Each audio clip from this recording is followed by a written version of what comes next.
काही लोक या जगात असे असतात की त्यांचं आयुष्य फार कमी असते, पण त्यांच्या या कमी आयुष्यामध्ये ते असे कारकीर्द कमावतात की तसे कारकीर्द लोक संपूर्ण आयुष्यामध्ये कमावू नाही शकत.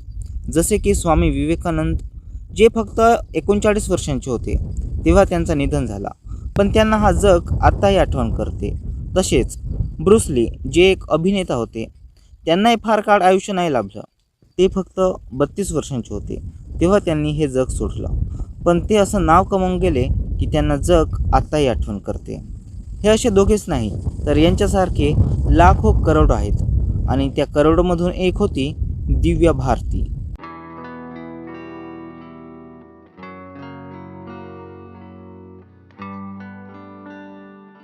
दिव्या भारती, जी एक अभिनेत्री होती, जेव्हा ती मरण पावली तिचं वय अवघं 19 वर्ष होतं.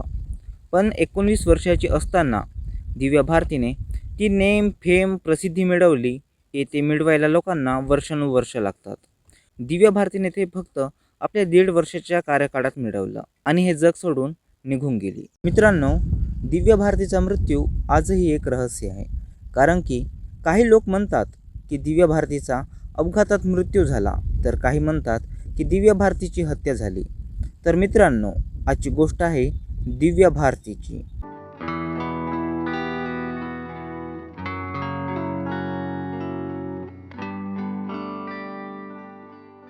दिव्या भारतीचा जन्म 25 फेब्रुवारी 1974ला मुंबई येथे झाला.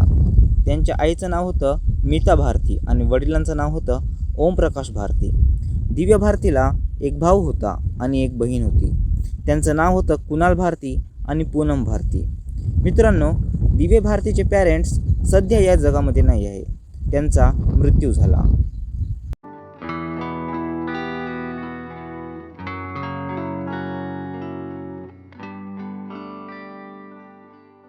दिव्या भारती शिक्षणात तेवढी हुशार नव्हती.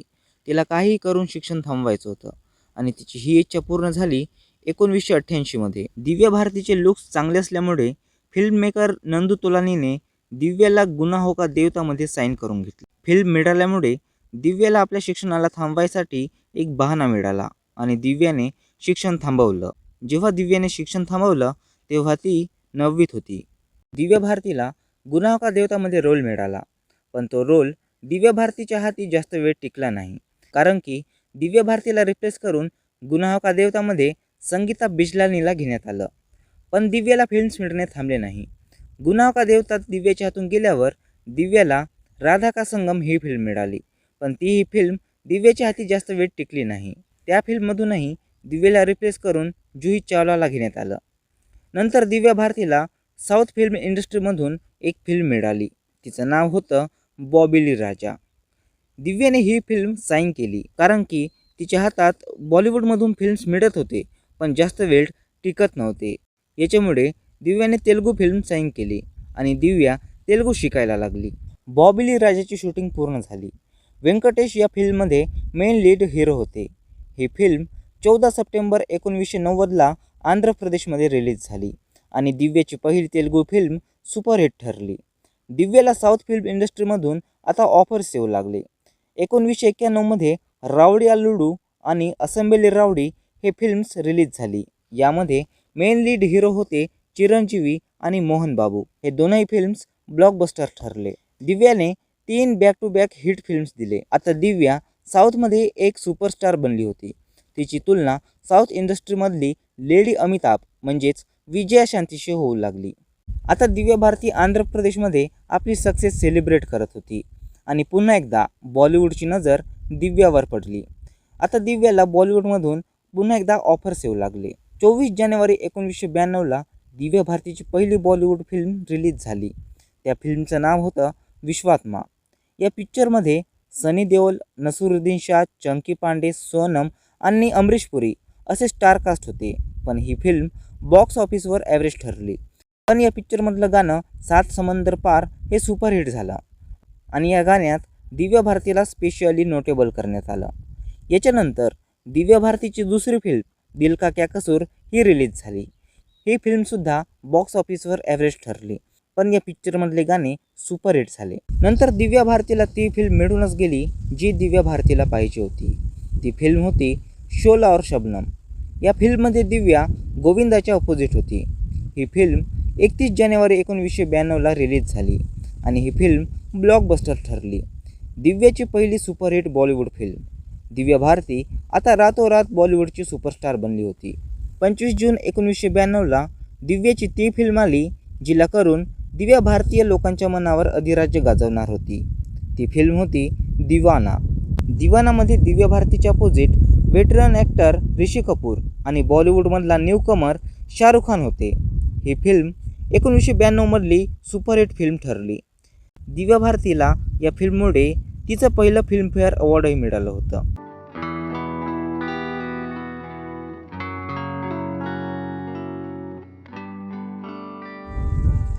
शोला और शबनमची शूटिंग चालू असताना दिव्या भारतीची ओळख डायरेक्टर आणि प्रोड्युसर साजिद नाडियाडवालासोबत झाली. शोला और शबनमच्या सेटवर साजिद दिव्याला भेटायसाठी येत होता आणि हळूहळू यांच्यात प्रेम प्रकरण सुरू झालं. या दोघांनी लवकरच लग्नही केलं. 10 मे 1992ला साजिद आणि दिव्याने लग्न केलं, पण हा लग्न गुप्तपणे झाला. जेव्हा दिव्या भारती मरण पावली तेव्हा या दोघांच्या लग्नाची गोष्ट समोर आली. जेव्हा साजिद नाडियाडवालाला या गुप्त लग्नाबद्दल विचारण्यात आलं तेव्हा त्याने हे उत्तर दिलं. दिव्या तेव्हा आपल्या करिअरच्या पीकवर होती, त्यामुळे तिच्या करिअरला धक्का लागू नये म्हणून आम्ही हे लग्न गुप्तपणे केलं, असं उत्तर साजिद नाडियाडवालाने दिला होता.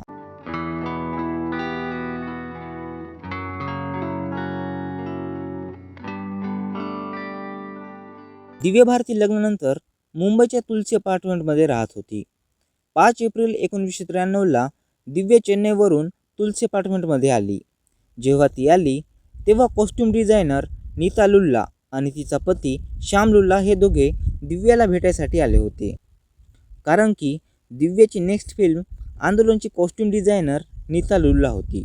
दिव्याच्या अपार्टमेंटमध्ये दिव्या भारती, नीतू लुल्ला, श्याम लुल्ला आणि दिव्याची कामवाली बाई अमृता कुमारी हे 4 जण दिव्याच्या घरी होते. दिव्या भारती, नीतू लुल्ला आणि श्याम लुल्ला हे तिघेजण हॉलमध्ये बसून गप्पागोष्टी करत होते, तर तिकडे अमृता कुमारी ही स्वयंपाकघरात स्वयंपाक करत होती. दिव्या भारती आणि नीतू लुल्ला आणि श्याम लुल्ला या तिघांमध्ये बातचीत दरम्यान हे अल्कोहोल घेत होते. दिव्या भारती ही बोलता बोलता बाल्कनीच्या खिडकीवर जाऊन बसली होती आणि त्या खिडकीला सिक्युरिटीसारखं काहीच नव्हतं. दिव्या भारतीचा बॅलन्स बिघडला आणि ती कॉन्क्रीटच्या जमिनीवर येऊन पडली. आश्चर्याची बाब अशी की रोज त्या जागेवर गाड्या उभे राहायचे, कारण की ती जागा पार्किंगची होती, पण त्या दिवशी एकही गाडी त्या पार्किंग लॉटमध्ये नव्हती. दिव्याला कूपर हॉस्पिटलमध्ये नेण्यात आलं, पण दुर्दैवाने दिव्या भारतीचा मृत्यू झाला. दिव्या भारती जेव्हा ही जग सोडून गेली तेव्हा ती फक्त 19 वर्षांची होती.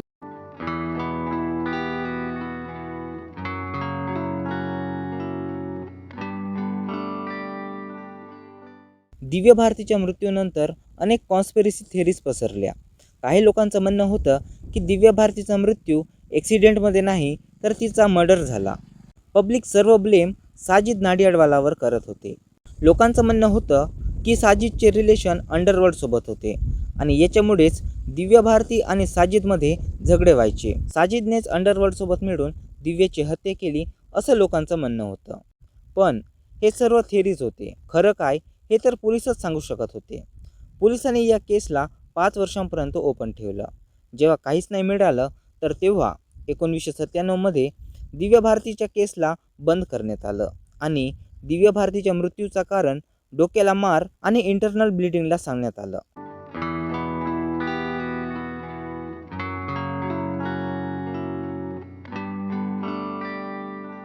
दिव्या भारती जेव्हा मरण पावली तेव्हा ती लाडलाची शूटिंग करत होती. दिव्या भारतीच्या मृत्यूनंतर लाडला ही फिल्म श्रीदेवीला देण्यात आली. तसेच मोहरा, कर्तव्य, विजयपथ, दिलवाले आणि आंदोलन हे फिल्म्स दिव्या नसल्यामुळे दुसऱ्या हिरोईन्सना देण्यात आलं. तर मित्रांनो, आजची कहाणी होती दिव्या भारतीची. धन्यवाद.